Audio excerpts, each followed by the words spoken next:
l'abondance de la grâce et le don de la justice, à plus forte raison ne régneront-ils pas par l'obéissance d'un seul. Et c'est quelque chose qui est simple, hein, qui est écrit dans la Bible, mais on a du mal à y croire. Je le redis, regarde. Adam avait péché.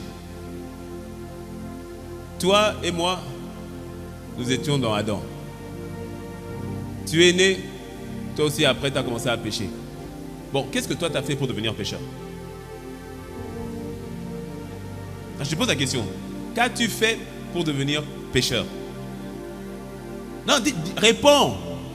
Tu n'as rien fait. C'est lui. Non, vrai ou pas vrai? C'est pour ça que des fois, il y a d'autres qui disent, mais Adam, pourquoi tu as fait ça? Il y a quoi? Moi, je n'étais pas dans le jardin. Mais bon, quelque part, j'y étais quand même. Mais ce n'est pas moi. Écoute, ce n'est pas moi qui ai mangé le fruit. C'est lui en qui j'étais. Et comme il a mangé le fruit et que j'étais en lui, poum, je suis né dans cette chair pécheur. Je n'ai rien fait de moi-même. J'ai hérité. Que tu me suis? Non, est-ce qu'on est d'accord avec ça? C'est pour ça que Paul explique, il dit, bon, si vous êtes d'accord avec ça, que l'offense a eu cet effet-là, à cause, le péché a eu cet effet à cause de l'offense d'un seul. Il dit, bon, à plus forte raison, par l'obéissance d'un seul. Quand je suis né pécheur, qu'est-ce que moi j'ai fait, moi, pour naître pécheur? Bon, maintenant que je me retrouve en Christ, qu'est-ce que moi j'ai fait, moi, pour naître de nouveau juste?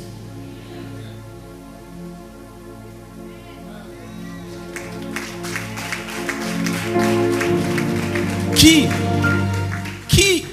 lui, il a mangé le fruit, Adam, pas toi, hein? Adam a mangé le fruit qu'il ne fallait pas. Jésus a fait l'œuvre que lui seul pouvait faire. C'est lui qui l'a fait. C'est lui qui l'a fait. Moi, je n'ai rien fait. Mais quand maintenant, dans la communion et dans ma foi en Christ, moi, j'ai rien fait. Mais parce que maintenant, je l'ai reconnu Christ et que je me suis attaché, c'est-à-dire, je te reconnais, je mets ma foi en toi. Il dit, ok, tu nais de nouveau. Et quand je nais de nouveau, boum, je suis juste. Qu'est-ce que moi j'ai fait? Rien. Qu'est-ce que j'ai fait pour devenir juste? Rien. C'est lui qui a fait. Voici à tous ceux qui ont cru en son nom, à tous ceux qui ont cru en elle, qui, la parole, elle a donné le pouvoir de devenir enfants de Dieu, lesquels ne sont pas nés de la volonté de la chair ou du sang, mais de la volonté de Dieu.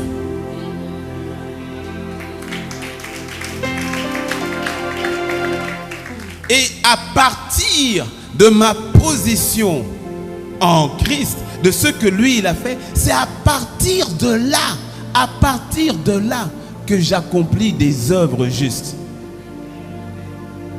Mais beaucoup, nous voulons accomplir les œuvres justes pour avoir l'identité de juste. Mais non, c'est parce que tu es juste que tu fais ces œuvres.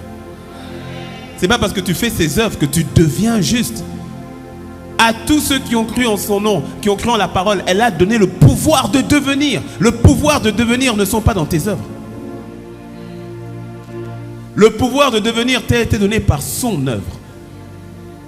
Par le Christ. Bénis le Seigneur, tu es un juste de Dieu.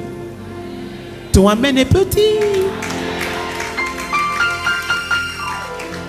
Tu dois tellement le saisir, tellement le comprendre.